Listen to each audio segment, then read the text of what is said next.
Hello guys, so I'm feeling a bit poorly today, which is why I'm wearing my pajamas. I will say that I know I have health anxiety, but I feel like my reaction to being poorly is pretty reasonable, which is basically, for me, usually the way it works every single time is that I'll start feeling really tired. And at first I'll just be like, why do I feel so tired? And then I'll start like getting kind of muscle aches and I'll be like, oh, that's why.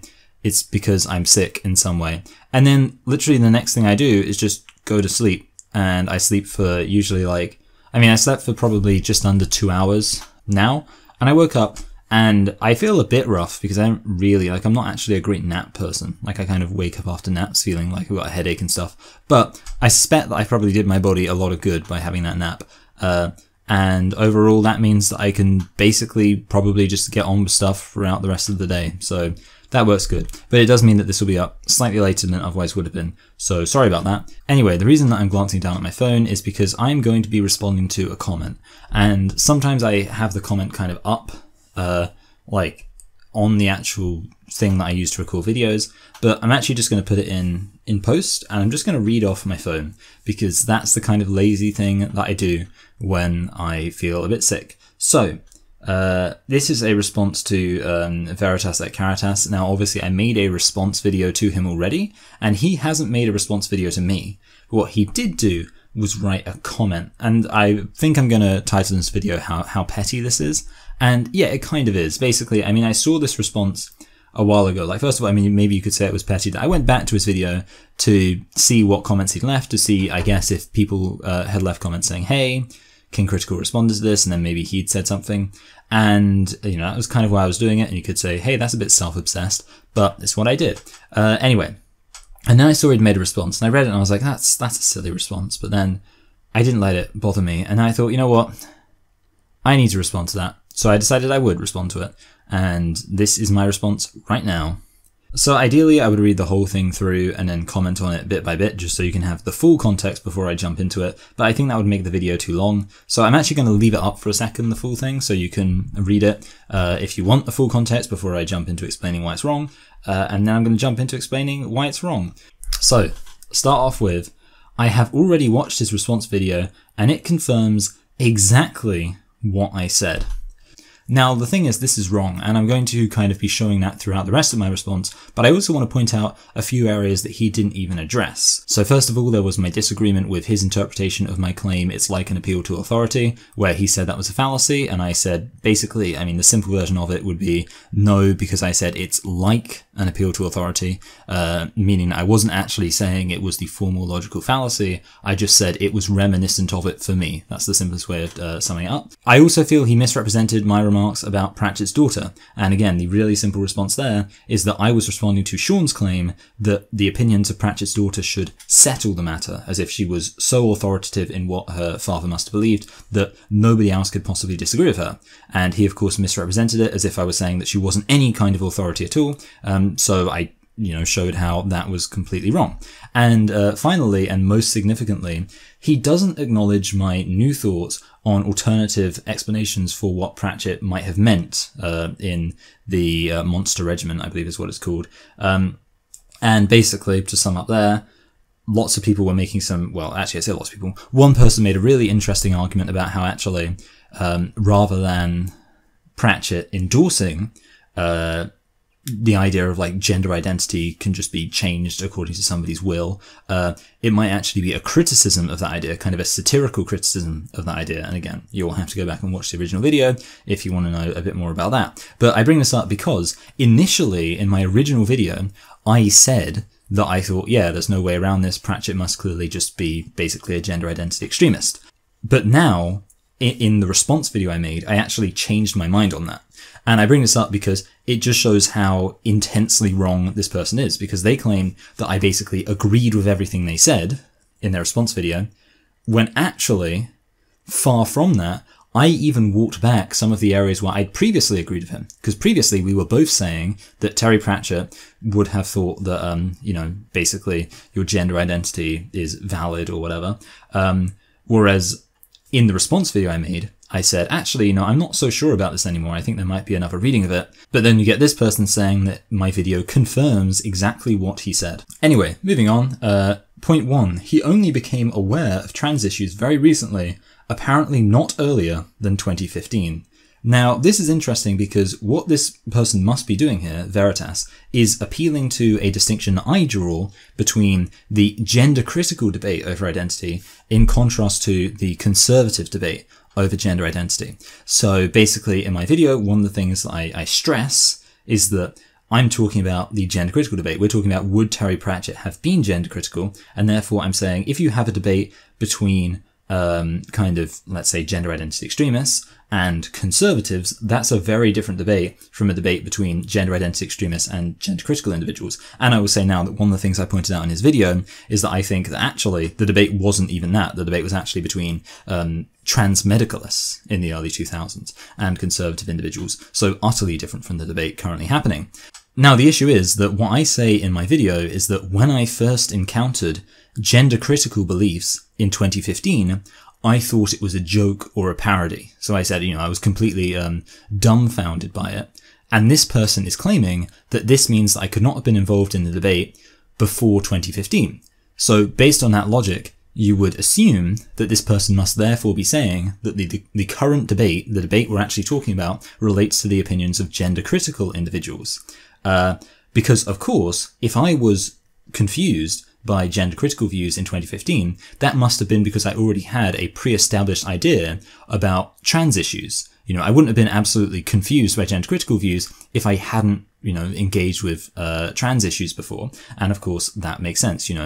Before 2015, I was very much aware of trans issues, but I just thought that trans issues should be supported. I thought that gender identity should be supported. I thought that, trans rights are human rights, or whatever you say. So if you're going to say that's not having an opinion on the debate, then you would have to say that people who have made even those claims do not have opinions on the debate, because that's the kind of thing I would have signed off on before 2015. But that's why I have to assume that if this person is saying I didn't have an opinion before 2015, then he must be understanding that we're talking specifically about the debate around gender-critical individuals. But this is when we get on to point 2. He is very uninformed on the history of the public discussion of trans issues and the legal rights granted over time. He still thinks trans issues weren't discussed prominently until J.K. Rowling made her tweets. So now he basically just does an about face. Like, these two statements contradict each other, because the first statement relies on understanding the distinction I'm drawing between gender-critical, basically the gender-critical debate, versus just trans issues in general. Because obviously what I was saying is, I didn't know about the gender-critical debate until 2015, and he's taking out as evidence that I didn't know about trans issues in general in 2015. So basically, this is what we call having your cake and eating it too. When it's convenient, and I'm talking about my experience with gender-critical feminists and saying how I wasn't aware of that until 2015, he says, see, this guy didn't even know about the issue until 2015. But then, when I argue that the gender-critical debate only became prominent with J.K. Rowling's tweets, which I believe it did, he then says, but trans issues, very broad term, trans issues are being discussed decades before that. So, like I say, it's literally having your cake and eating it too. But the funny thing is that even if we granted this kind of having your cake and eating it too, where we only talk about trans issues, he never responds to what I pointed out, which is that pointing out loads of legislative decisions relating to trans issues does not in itself evidence a robust public debate. There's lots of things where there can be legislation passed about something without there being a public debate about it. So even if we granted all of the kind of things he's doing in terms of kind of moving the goalposts to his favor, even then you're still left with the fact that you have to assume that if there's a law passed about something, that must mean there's a public debate passed about that thing. Now, on the subject of him contradicting himself, he also never addresses my point about how he uses two pieces of evidence that contradict each other. So he uses an article from, I believe, 2014 to show that the trans debate has had a turning point. And already that should set off kind of alarms, because you already know from what I was just saying that this person was implying that the debate happened much earlier than, for example, 2015. And indeed, he actually claims that this debate has been vibrant and robust since the early 2000s. Now, if 2014 was a turning point, that would already seem to contradict him. But it even goes further, because the article he cites says that people didn't even know about the term let me be very specific. Academics didn't even know what being transgender was in the late 90s. This is according to the article he uses as a source. And yet he then wants to turn around and claim that there was a robust debate about this issue in the early 2000s. Now, I pointed that out as what I perceive to be kind of a contradiction. You can't really say that nobody even knew about the term transgender until the late 1990s, which is what his very source said. I wouldn't agree with that, but that's what his source said. And then claim, but also there was a robust public debate about this in the early 2000s. Now, you could argue, you could say, well, there was a massive kind of change in the early 2000s where suddenly it became mainstream. But if you're going to say that, you need to present an argument for that. And again, the very problem is that the article you've already used is saying that actually there wasn't a turning point in the early 2000s, there was a turning point in the early 2010s. So basically, this guy has contradicted himself in this video by kind of moving the goalposts around whether or not we're talking about the gender critical debate, which I only found out about in 2015, or we're talking about the wider trans issues debate, which I knew about basically for as long as I've been alive. I've always been aware of like trans issues, like trans people existing or trans identified people existing. But I just said when I first found out about gender critical people in 2015, I already had such a pre-established notion of how feminism should relate to trans issues that I thought it was a joke that you would have gender critical feminists. So he's already moving the goalpost there. And then, of course, he also doesn't address the contradiction I point out, which shows how his very idea that trans issues were being discussed heavily in the early 2000s contradicts the very sources he gives. So not great. He confirmed that he stands behind his original statements, which were these. Now, the first thing I want to point out is that he presents this as if it's a criticism of my response. The point of my response was to defend many of my previous statements, not to contradict them. He seems to be saying, well, I saw the guy's response, but he still believes all the things he said. Yeah, that's why I was responding, because I don't think you made good arguments against the positions I gave. He's acting as if my response is insufficient because I didn't just walk back all of my original claims, when the reality is that I did stand by quite a few of them.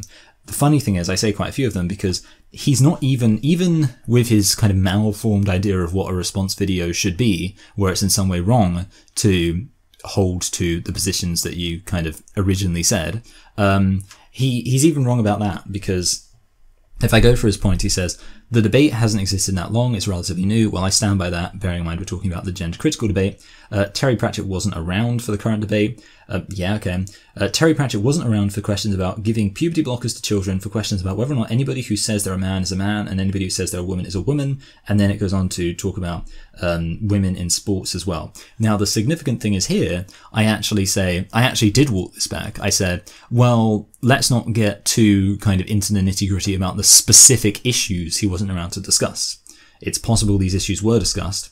And that's why what we really need to focus on is the actual substance of the debate in terms of what the debate was about and who the debate was between. And my point, that's why I say the real issue is, was Terry Pratchett around for the gender critical debate? Was he around for a debate between gender identity extremists and gender critical feminists? So the funny thing is I did sort of walk back that claim, and I said, yeah, actually, maybe you will be able to show that there was a debate about puberty blockers to children, or the idea that automatically all trans identity is valid, or the fact that, trans people should be able to compete in whatever sport they want for whatever kind of sex category they want.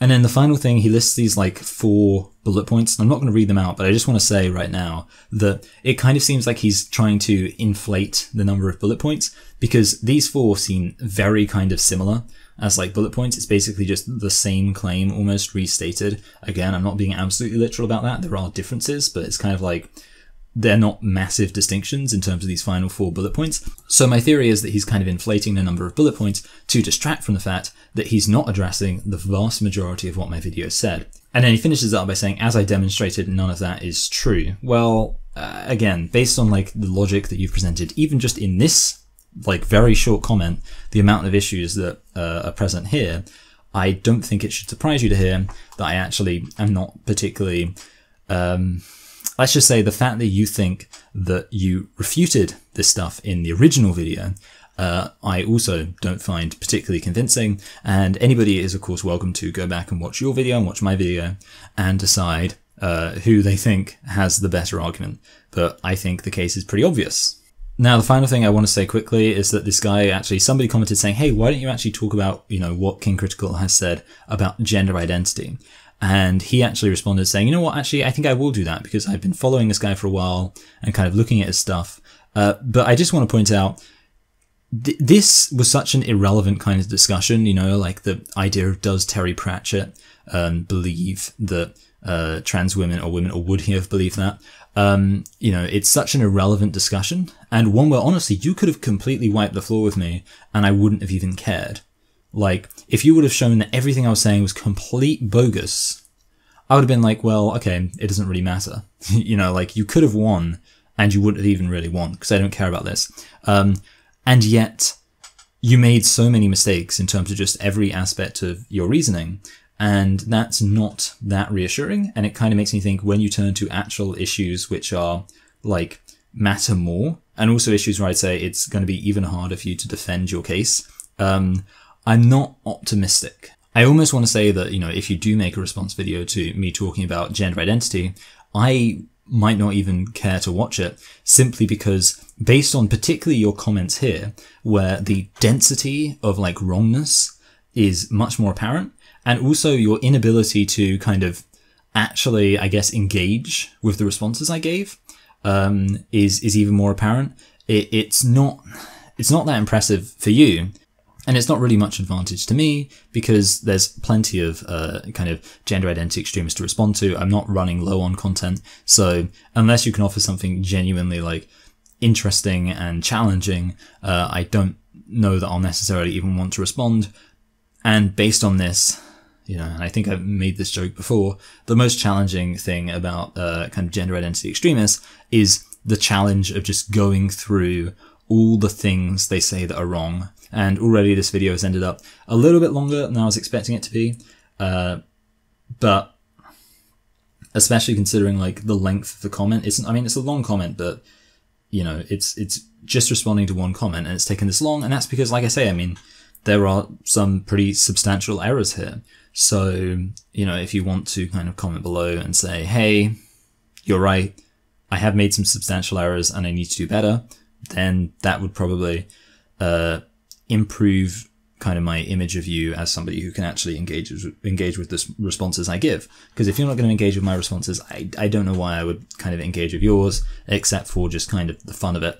Anyway, I hope you're all doing well. Obviously, I'm not exactly doing well, but I'm kind of confident that my, you know, proactivity in falling asleep will ultimately improve things. And to be honest, there's part of me, like, whenever I feel sick, I almost view it as like an opportunity to kind of just like relax and pamper myself.